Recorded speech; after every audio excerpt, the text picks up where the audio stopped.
At this time, I'd like to welcome everyone to the Coca-Cola Company's second quarter earnings results conference call. Today's call is being recorded. If you have any objections, please disconnect at this time. All participants will be on listen-only mode until the formal question and answer portion of the call. I would like to remind everyone that the purpose of this conference is to talk with investors, and therefore, questions from the media will not be addressed. Media participants should contact Coca-Cola's Media Relations Department if they have any questions. I would now like to introduce Mr. Tim Leveridge, Vice President and Investor Relations Officer. Mr. Leveridge, you may now begin. Good morning, and thank you for joining us today. I'm here with James Quincey, our Chief Executive Officer, and Kathy Waller, our Chief Financial Officer. Before we begin, I'd like to remind you that this conference call may contain forward-looking statements, including statements concerning long-term earnings objectives, and should be considered in conjunction with cautionary statements contained in our earnings release and in the company's most recent periodic SEC report. We posted schedules under the Financial Reports and Information tab in the Investors section of our company website.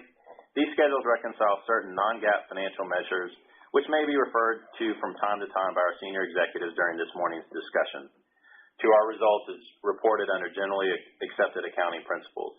Finally, during today's call, when our senior executives refer to comparable performance, they're referring to comparable performance from continuing operations. Following prepared remarks this morning, we will turn the call over for your questions. Please limit yourself to one question. If you have more than one question, please ask your most pressing first and then re-enter the queue. Now let me turn the call over to James. Thanks, Tim. Good morning, everyone. Let me start by saying and underlining that we're winning in a dynamic and vibrant industry. The global beverage industry is growing faster than last year, driven by better results in the emerging and developing markets and also the sparkling soft drink category. We're gaining value share as we execute on the strategies we laid out for you in early 2017, and importantly, our operating performance is accelerating as a result. So, 2018, at the halfway mark of the year, we're seeing good momentum in our underlying business. Organic revenue is up 5% year to date, driven by a good mixture of volume and price mix. Global volume is up 3%, which is the strongest we've seen in 5 years, and comparable EPS is up 5% year to date, despite stronger currency headwinds than we anticipated at the beginning of 2018, and as we noted at the start of the year, we've always expected EPS growth to be back half-weighted, and that has not changed. So, operationally, looking around the world, we delivered strong top-line growth in the first half of the year, driven by continued strength in our international markets. In Asia-Pacific, strong performance in key emerging markets like China, India, and Vietnam drove mid-single-digit organic revenue growth for this segment during the first half of the year. And while we continue to expand our total beverage portfolio across all of our Asian markets, our sparkling soft drink portfolio led our top-line acceleration. Turning to Latin America, even in the face of headwinds, we delivered high single-digit organic revenue growth for the first half as we focus on the fundamentals. Mexico continues to perform well, driven by solid growth across our sparkling and dairy portfolios. In Brazil, a 10-day transport strike in late May put a virtual halt to the economy. Prior to that, we were on track to deliver the third quarter of sequentially improving volume growth. Our system worked hard to recover momentum, and by the end of the quarter, we had bounced back to pre-strike growth rates. In EMEA, we grew organic revenue 7% year to date through balanced volume and price mix. We see solid momentum in the emerging and developing markets, with notable strength in Central Europe and Turkey. And in the developed markets, we continue to expand our total beverage portfolio through additions like Fused Tea, Honest Coffee, and Addis plant-based beverages across Europe. In North America, we're delivering strong performance in the marketplace year to date. According to Nielsen, our U.S. retail sales are up 3% in the second quarter, driven by both volume and pricing. We are pleased with the performance of our innovation and brand-building initiatives. Our no-sugar sparkling soft drink portfolio delivered 7% retail value growth in the quarter, thanks to the recently restaged Diet Coke and strong growth of Coke Zero Sugar. Our hydration and coffee portfolios drove strong results as well. Powerade Zero, Dasani Sparkling, and our coffee portfolio each grew volume double digits. These efforts, combined with the improving execution from our bottling partners, have enabled our system to continue capturing strong value share gains. Now, let me turn to the pricing environment in North America. Stepping back, the overall market remains disciplined, and we remain focused on executing revenue growth management initiatives to grow our price mix over time. However, as you can see, reported price mix in North America continued to differ from market level performance. This was principally due to three factors. First, freight costs remain a challenge, were slightly worse than our initial forecast, and as we noted in the first quarter call, outbound freight costs are reported in price mix for 2018. Secondly, the timing of deductions, which net out in the year, between the second quarter and the third quarter put a point of pressure on price mix. Lastly, business mix put 2 points of pressure on reported price mix as our concentrate sparkling business grew faster than our finished goods business, particularly the juice and tea. Combined, these factors put approximately 4 points of pressure on the reported price mix, driving the vast majority of the difference you see versus the growth in scanner data. We're taking pricing actions alongside our bottlers on our sparkling beverage brands and expect to see positive price mix in the second half across the portfolio in aggregate as our package downsizing and our marketplace pricing actions are fully implemented and the timing items reverse.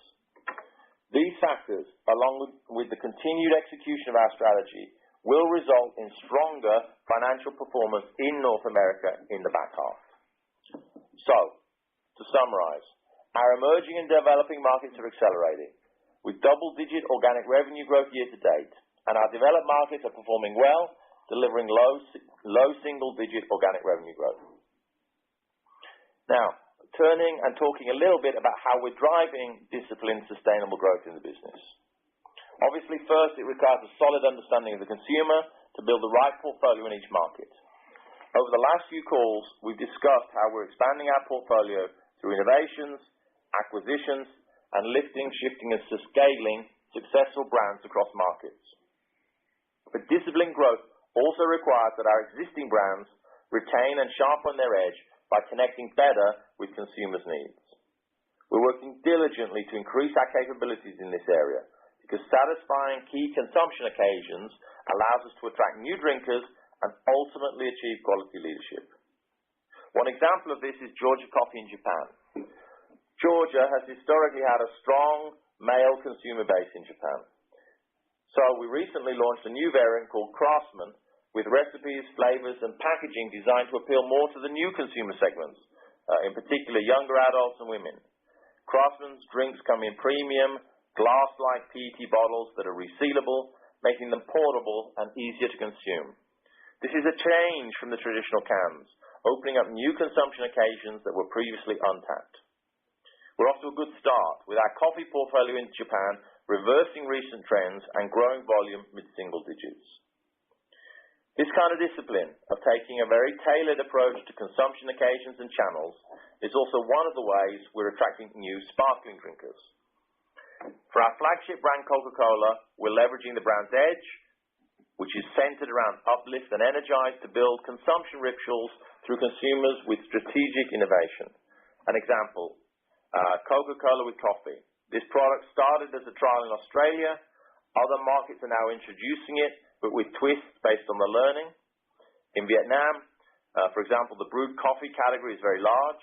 So we introduced Coke plus coffee, there with great coffee cues like aroma, with less sugar, positioning it as an alternative pick-me-up for the traditional coffee drinker. Execution was targeted and deliberate, focusing on specific occasions and channels like the mid-afternoon pick-me-up in coffee shops and at work. And the early results are very promising, delivering incremental growth to the Coca-Cola brand with very little cannibalization. While this is just one specific example, it is indicative of the broader strategic approach we're taking to reinvigorate the sparkling category. It's about leveraging brand edge and innovation to build consumption rituals by offering people what they want, when and where they want it.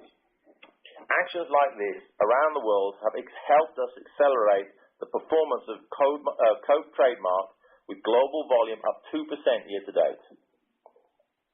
Of course, driving disciplined growth is not just about expanding our beverage portfolio, it's about shaping quality leadership for sustainable revenue, profit, and cash flow growth. Therefore, it is critical that we reduce complexity to ensure our system sales force is focused, our supply chain is efficient, and our innovation pipeline gains more space and visibility at the point of sale. To that end, we've been identifying and killing zombie brands and SKUs while focusing our teams on the work that matters most. Many of you have asked what we mean by zombie brands and where the opportunities are, so let me try and give a few examples. Earlier this year, our Middle East and North Africa business unit identified more than 125 underperforming SKUs to eliminate. To date, we've discontinued 60% of those and intend to delist the rest by the end of the year, allowing us to reallocate resources to brands and strategic initiatives that are delivering the highest return. Given the benefits we're seeing, of course, we're embedding the elimination of zombie SKUs and brands even further into existing routines, instilling this discipline deeper into our business units. This taking a more disciplined approach to our portfolio is only one of the ways we're looking to reduce complexity in the business. We're also constantly focusing our teams on the work that matters most, driving a productivity mindset in the business with the aim of both funding reinvestment and driving cash flow improvements. For example, after a recent review, we've significantly reduced the number of strategic projects of one of our largest business units to ensure that we're sufficiently allocating resources to the highest return on investment projects rather than targeting too many actions at once. This is building on the previous productivity actions we've laid out and helping us to drive strong 8% underlying operating income growth for the first half of the year while continuing to reinvest behind our brands. Because ultimately, it's not just about growth for the sake of growing. Growth must translate into solid returns for our investors. So, taking a step back and looking at the remainder of the year, global economic growth remains robust. Now, of course, there is some level of uncertainty from geopolitical risk and escalating trade conflicts, but our industry remains vibrant and growing, and we are winning and we have momentum in the business. At the same time, the US dollar has strengthened significantly since the beginning of the year, increasing our currency headwinds in the back half. So all in all, with increasingly currency headwinds partially offset by momentum in the business, we remain focused on delivering the earnings guidance we laid out at the beginning of the year. Let me now turn the call over to Kathy. Thanks, and good morning, everyone. As James mentioned, we saw strong underlying growth in the quarter. We delivered 5% organic revenue growth through balanced growth in our volume and price mix, giving us confidence in our top-line acceleration. The solid organic revenue growth combined with our ongoing productivity measures drove 8% underlying operating income growth in the quarter. While the underlying results are strong, as you know, our reported financials continue to be affected by accounting changes enacted at the beginning of this year and from cycling bottler refranchising activity last year. Our comparable operating margin increased more than 300 basis points due to refranchising and strong underlying performance, partially offset by an almost 200 basis point impact from the new accounting standards and currency. Productivity helped to drive the underlying operating margin expansion with actions across all of our operating segments. However, we saw a particular benefit in our corporate segment due to the Lean Center initiative we began during the second quarter of last year. The accounting impact from the change in revenue recognition was in line with our expectations. It's important to note that the impact varies significantly by operating segment. For example, the impact to operating margins was the most extreme for North America, resulting in over 200 basis points of compression in that segment's margin. Below the line, performance was as we expected, allowing us to deliver comparable EPS growth of 61 cents, up 3% in the quarter. So if I turn to the remainder of the year, considering our strong performance in the first half of the year, and for reasons James spoke to, we are taking up our guidance on organic revenue and underlying operating income growth. Specifically, we now expect organic revenue growth of at least 4% and underlying operating income growth of at least 9%. At the same time, the expected currency headwinds to full-year operating income is now expected to be 4%, an increase of 3 to 4 points since the beginning of the year. And as James mentioned, we remain focused on delivering full-year comparable EPS growth within our previously provided range of 8 to 10%. Turning to cash flow, we now expect to generate cash from operations of approximately $8 billion. This is down from our initial outlook of at least $8.5 billion, largely driven by higher than anticipated tax payments related to an amendment of the prior year's tax return and stronger currency headwinds. And we remain disciplined in our capital allocation. We now expect to reinvest $1.7 billion in the business through capital expenditures. And we will return our free cash flow to shareowners through dividends of approximately $6.7 billion and an expected $1 billion in net share repurchases. Finally, we are on track to pay down approximately $7 billion in gross debt, as previously discussed. So as you model the flow of the year, there are a few items to consider in terms of phasing. We expect currency headwinds to negatively impact both net revenue and operating income in the second half of the year. We expect the change in revenue recognition to benefit operating income in the third quarter, which is a reversal of the headwind we recognized in the second quarter. And we expect structural impacts to moderate as we move through the remainder of the year. Finally, we expect our comparable EPS growth to be higher in the fourth quarter than in the third quarter due to an additional day in the fourth quarter and cycling the impact from last year's natural disasters. As always, our investor relations team will be happy to walk through each element in more detail as you build out your models for the year. So in summary, we delivered solid financial performance year to date, and we remain focused on delivering full-year comparable EPS growth within our previously provided range of 8 to 10%. Operator, we are now ready for questions. Thank you. Ladies and gentlemen, if you have a question at this time, please press the star, then the number 1 key on your touch-tone telephone. If your question has been answered or you wish to remove yourself from the queue, please press the pound key. Again, that's star, then 1 to ask a question. To prevent any background noise, we ask that you please place your line on mute once your question has been stated. Our first question comes from Lauren Lieberman with Barclays. Your line is now open. Great. Thank you. Good morning. Morning.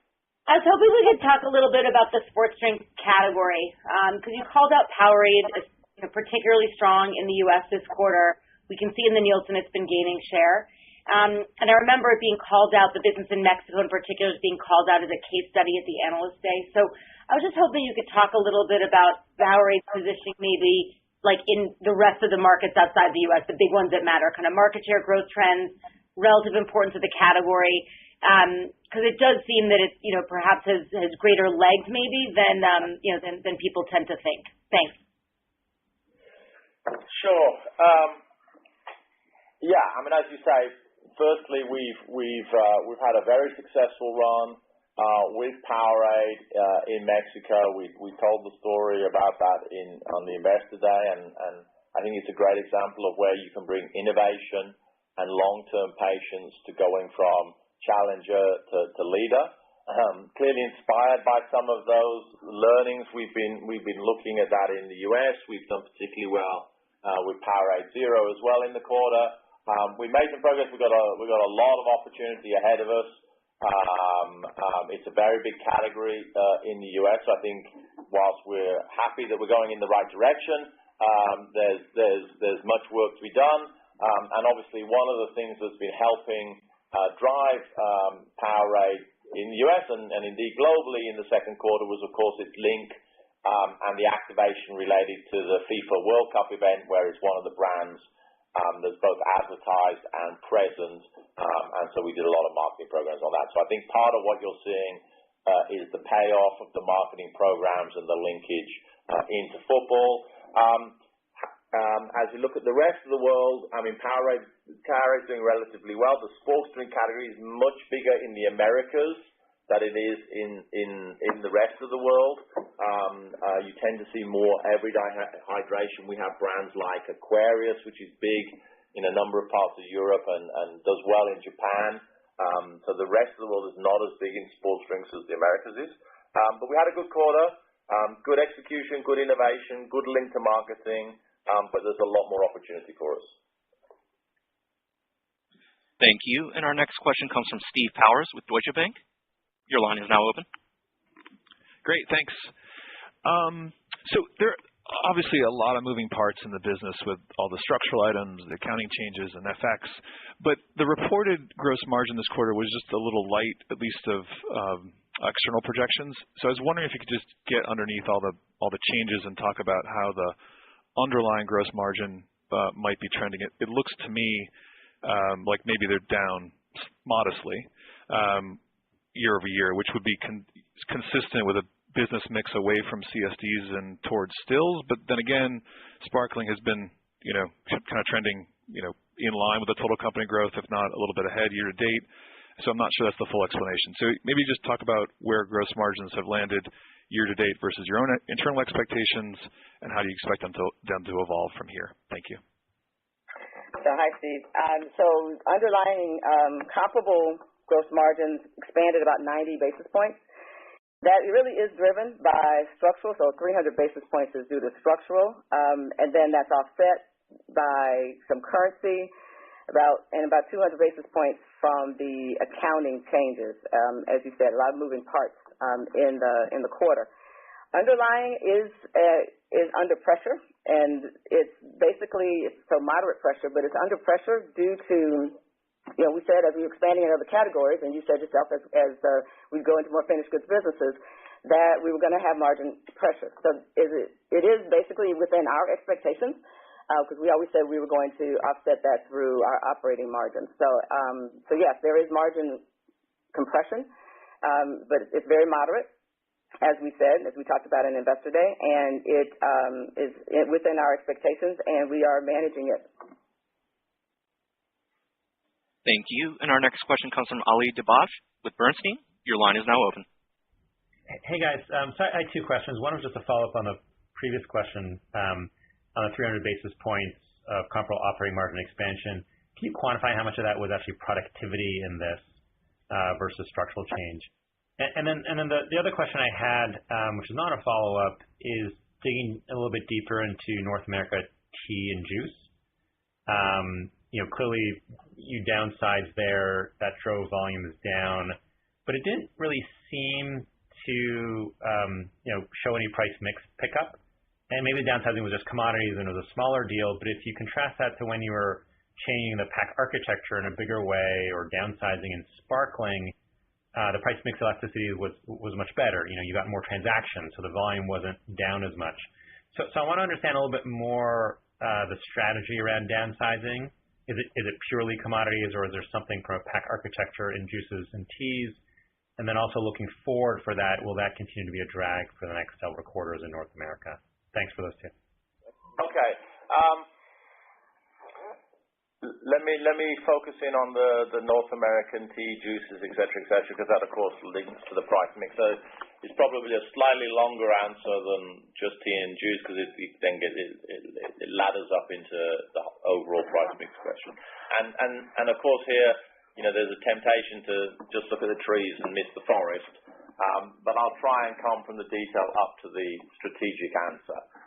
So what's happened in tea and juice, particularly juice? There's clearly some cost pressure. The cost of orange juice inputs, the cost of the packaging we use for our juice business, particularly our chilled juice business, had a lot of cost pressure. So we took, I think, the right strategic decision to try and contain the absolute level of price points in the store by downsizing some of the packages, which we did essentially at the beginning of Q2.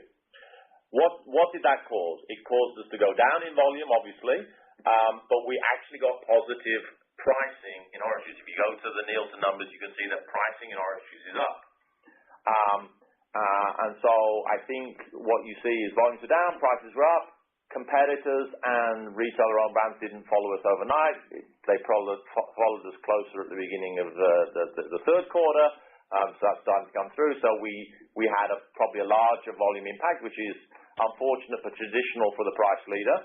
And so that's the story in juice. So I think the juice thing will start to improve as we get into the back half. We'll do better competitively, and I think the consumer environment will adjust to the new packaging and the new price points. Now, what's interesting as you do modeling is it's really important to remember that in our numbers we are combining the finished product business of chilled juice with the concentrate business of sparkling.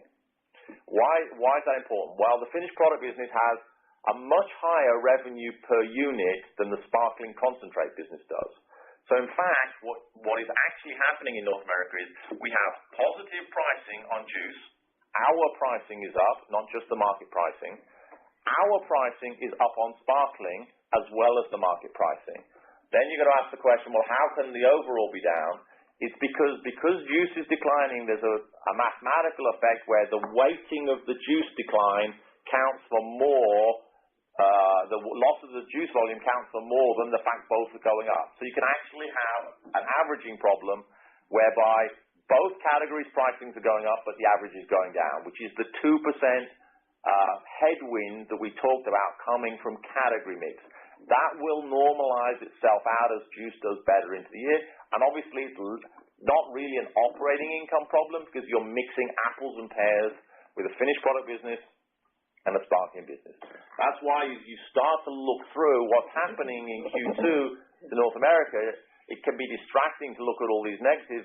But when you layer it up to what's really going on, we're doing the right strategic actions in each category. We're downsizing the juice category. We're focusing on low and no sugar in the sparkling. We're focusing on smaller pack sizes. All of these allowing us, with the exception of juice in the short term, to get some volume growth, definitely get some transaction growth, getting price mix in each category. That will layer up over time to generate value for the customers and to realize pricing in the marketplace. And so as these temporary factors play out, you'll start to see the North America business go positive in the second half. It's all about our long-term strategy of engaging with more consumers, with smaller packages, more frequently, to drive value with our customers, to have a better, more valuable consumer franchise. We've been executing that with our bottlers over the last few years. We've been winning in the marketplace. We're winning in the marketplace so far this year, and our strategy is on track, and therefore I think it's important to look at those North American effects and to see them for what they are, and they are not a deviation, they're temporal, and we'll be back on track with our strategy in the second half. Thank you. And our next question comes from Nik Modi with RBC Capital Markets. Your line is now open. Thank you. Good morning, everyone. The question is on Diet Coke. Given the importance of the brand, maybe you can just give us some metrics. I mean, really trying to understand the sustainability of what is happening right now. Is this just distribution, pipeline fill, or are you really seeing consumer metrics, new consumers coming into the category or into the brand, et cetera, et cetera? Thank you. Sure. I mean, clearly we're doing better with Diet Coke. The second quarter, the first quarter, the first half of this year than we've been doing for a good number of years. And I think we were flat in the first quarter. We were -1 in the second quarter on volume. Clearly, Diet Coke was growing in terms of revenue second quarter and year to date. So it's materially better than we were doing before. What's it doing?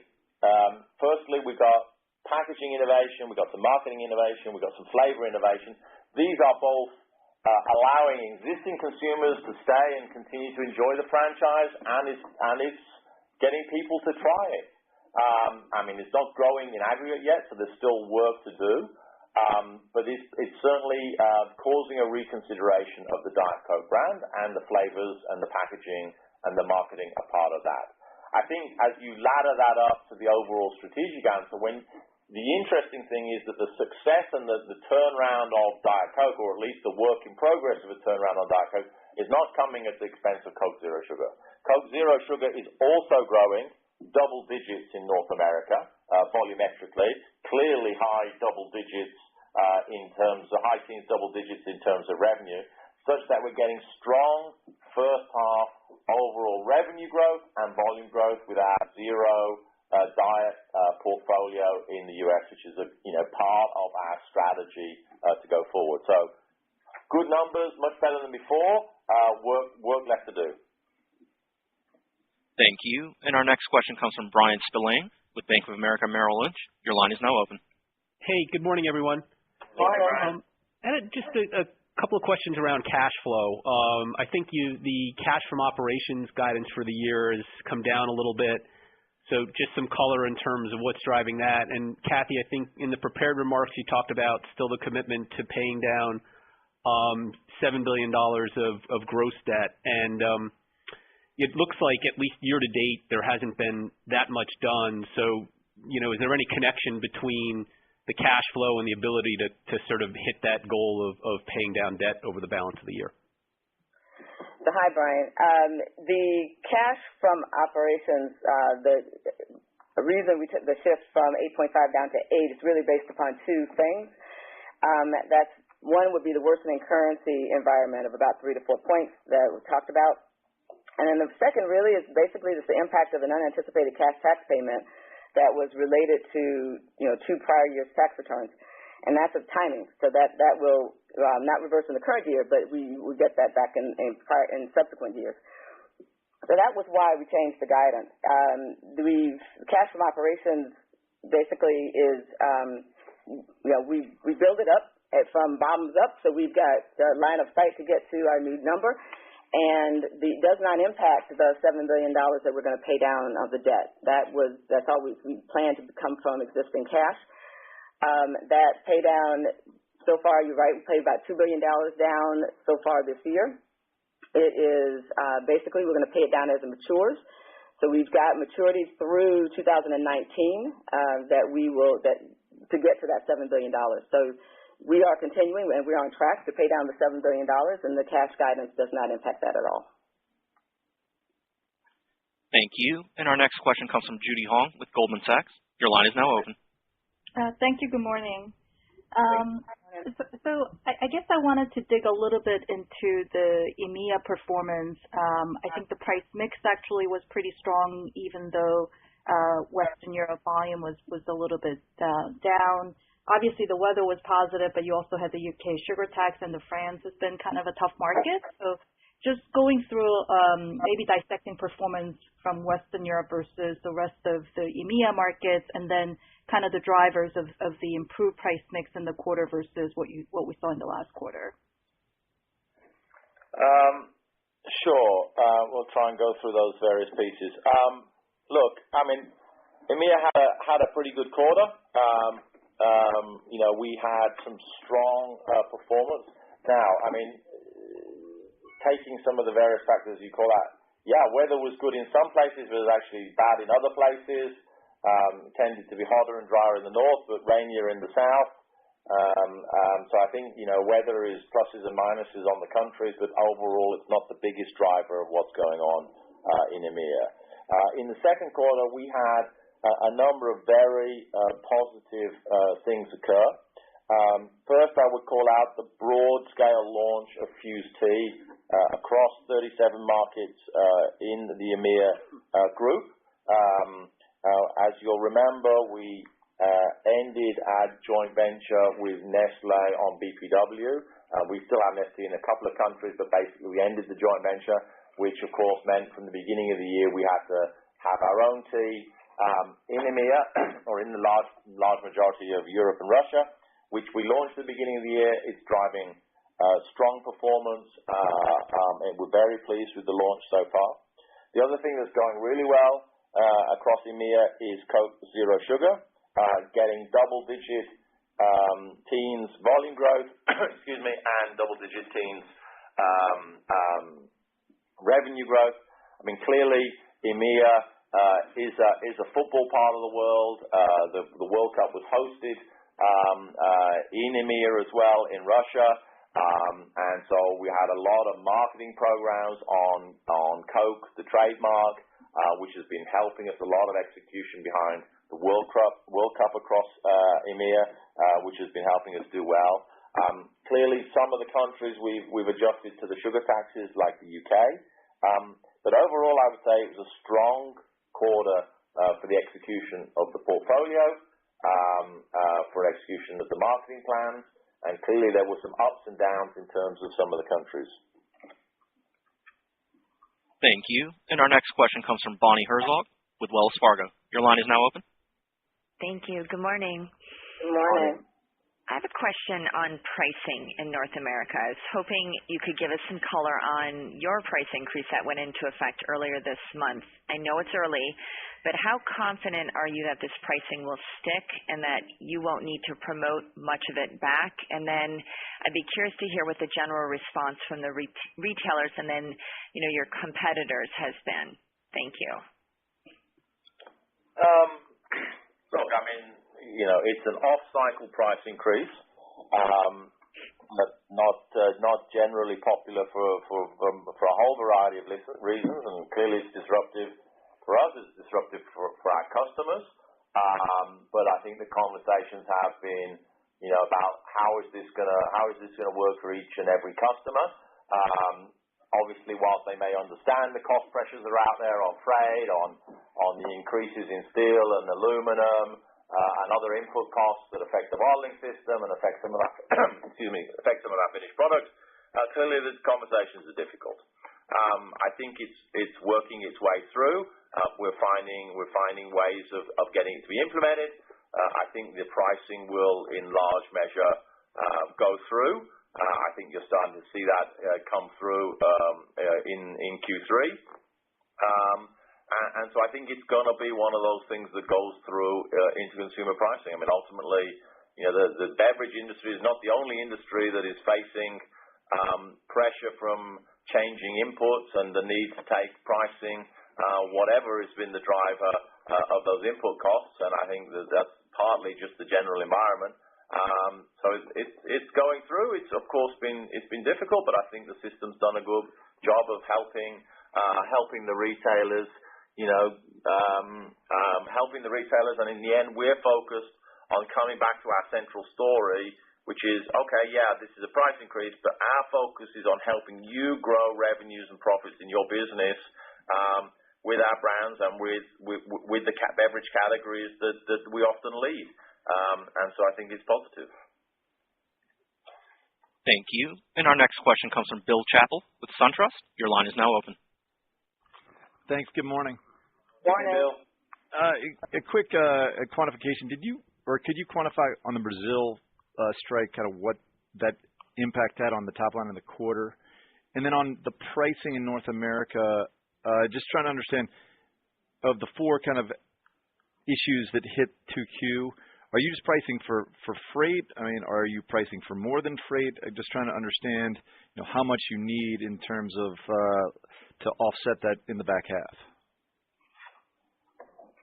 Look, we're not calling out numbers on Brazil. All we said is that we were slightly negative, and we would have probably been positive if it hadn't been for the strike. So let me talk about the North American one. Bear in mind that there's multiple types of price. The price increase I just talked about on the last question is predominantly the price increase from the bottling system on the sparkling brands in particular, which face a whole series of input costs. Freight, yes.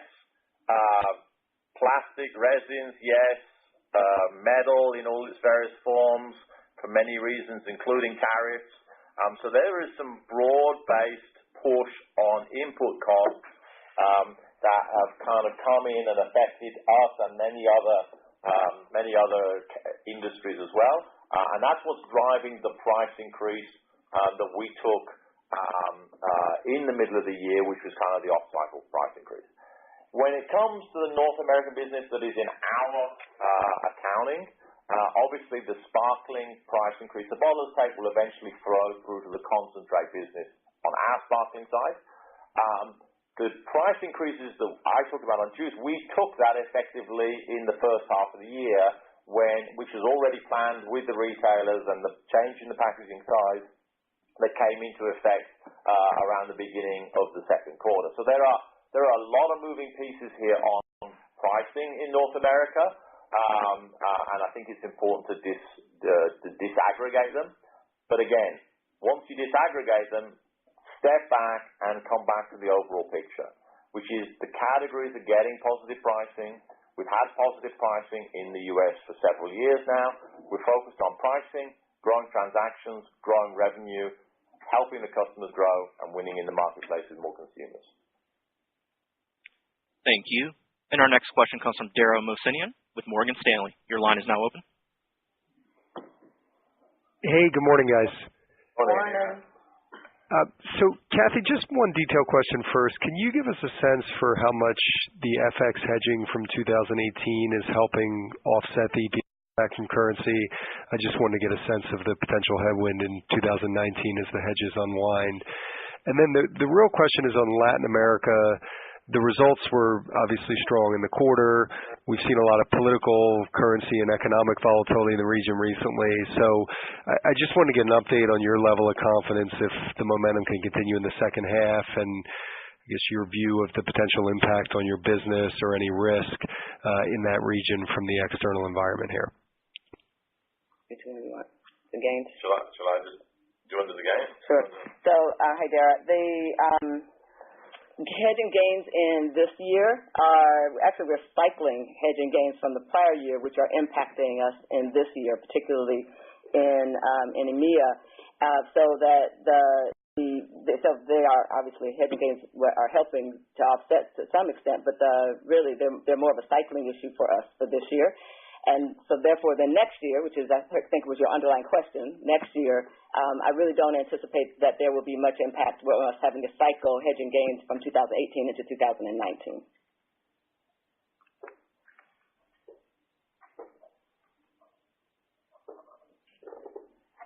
Okay, and then on Latin America?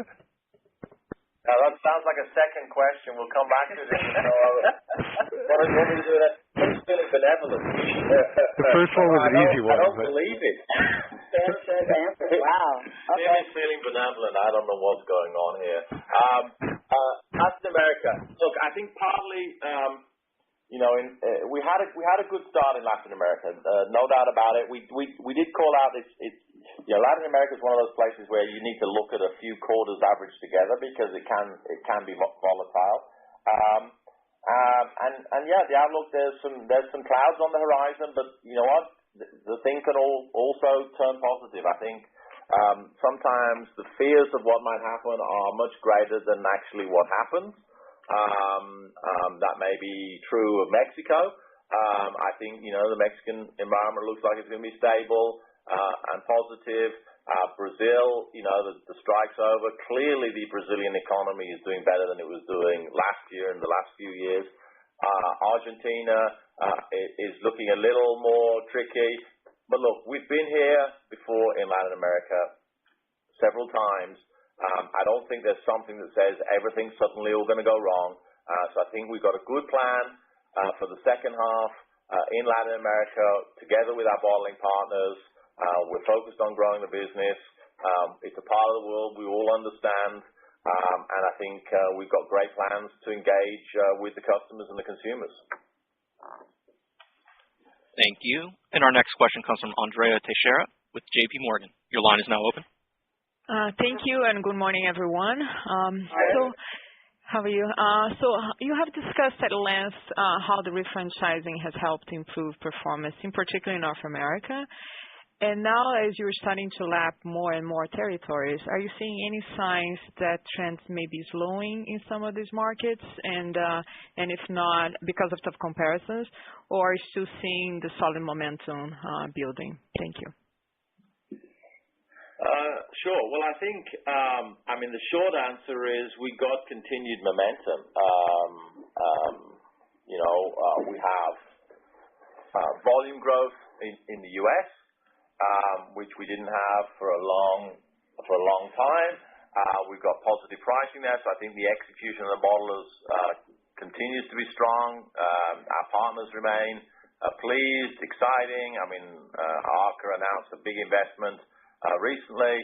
So I think there's a lot of belief that we can continue to do well in North America. We have a good strategy. As you look around The rest of the world, I mean, we had a very good first half in China. We refranchised the system in China. We now got two really strong partners with Costco and with Swire, and we had a much better start to the year in China. Good volume growth, good revenue growth. And again, as you go around and look at either the refranchisings we've done or new bottler combinations that are coming to being around the world, and even honestly, some of our existing bottlers who weren't a big part of the refranchising continue to invest and continue to grow. So the system remains strong. Of course, there are countries here and there that are challenging, but the system remains strong. It's executing, and so therefore, collectively, we're all doing better. I think the headline growth by the company is symbolic and a proxy for the fact the bottling system is also doing better. Thank you. And our next question comes from Pablo Zuanic with Susquehanna. Your line is now open. Hi, good morning. This is Atish Shah on for Pablo. Just one question. The price mix in LATAM increased 12% versus in the quarter versus 6% in 1Q, but margins fell in 2Q after increasing in the prior quarter. Can you provide some color on that dynamic regarding like pricing costs versus margins?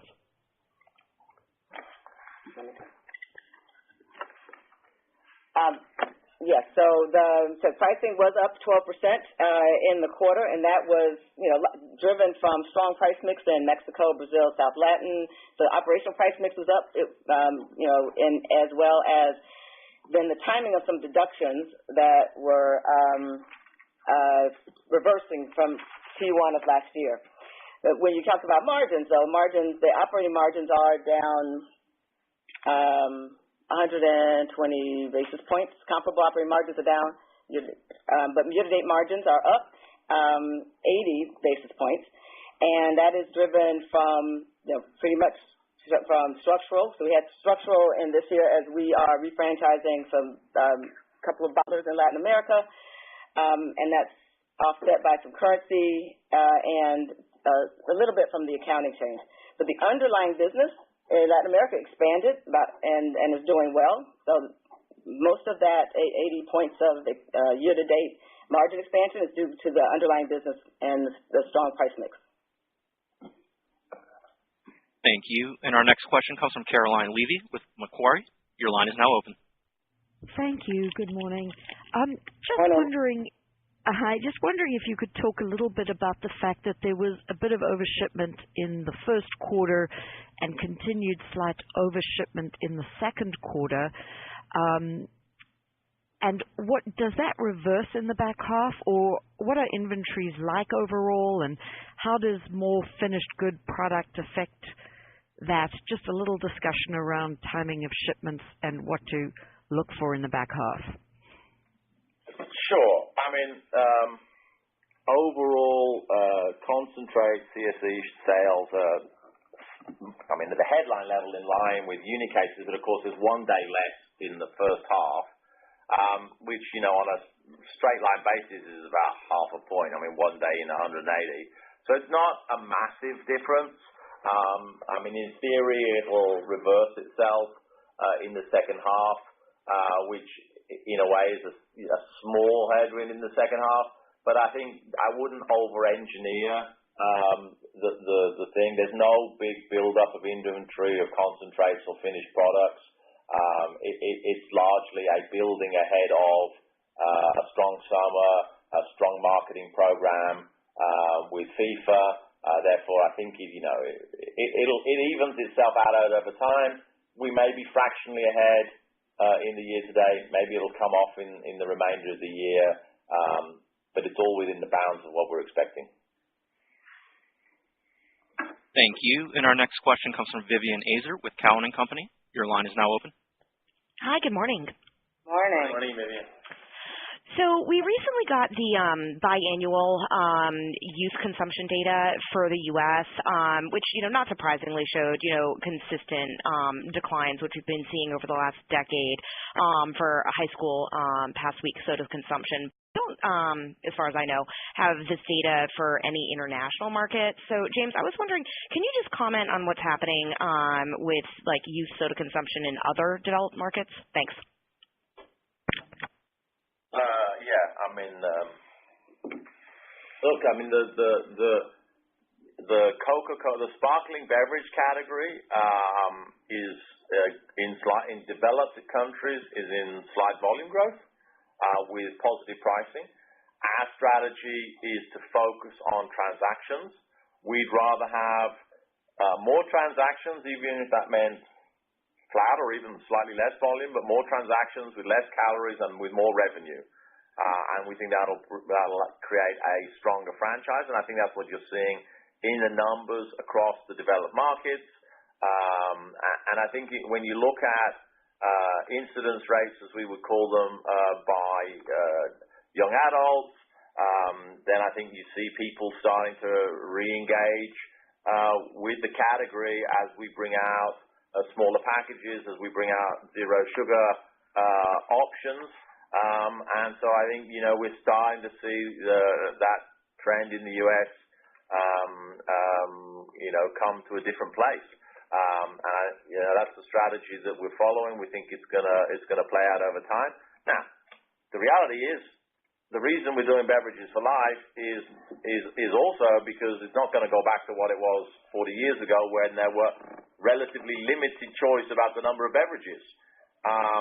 When you look at any consumption pattern data across the developed world, or in fact the developing and the emerging, the two biggest factors to call out is people continue to come into the commercial beverage market. Incidence rates for commercial beverages continue to go up. Yes, they're trying to have less calories, but total incidence of commercial beverages is going up, but it's more diversified. Therefore, if we want to have and engage with a vibrant industry that's growing, we need a bigger portfolio. So we need to do justice and maintain the relevancy of the sparkling category, which is about consumer engagement, the marketing, but also smaller packages and the zero calories and some innovation, but also about winning in some of the other categories we've chosen to focus on. Consumers are buying more beverages, but they're buying a bigger diversity. Thank you. Our next question comes from Kevin Grundy with Jefferies. Your line is now open. Thanks. Good morning. Morning, Kevin. A couple, if I could slip them in. James, can we get an update on the timing for the CCBA transaction? I think last we heard it was going to be, or at least the thinking was end of September, which would suggest we could have heard something by now, but it's been relatively quiet, so an update there would be helpful. And then, Kathy, a quick point of clarification on the EPS guidance, just as we sort of tumble through the numbers that's enabled the company to maintain the 8 to 10% EPS growth. So FX, freight, commodities have worsened. Perhaps investment levels are higher in North America to match Pepsi. You can comment on the last one if you'd like to, but top line better, price increases and operating leverage. What else has come in sort of a bit better? Is it on the productivity side that's enabled the company to offset the higher FX rate, et cetera, for the year? So if you could comment there, that'd be helpful. Thank you.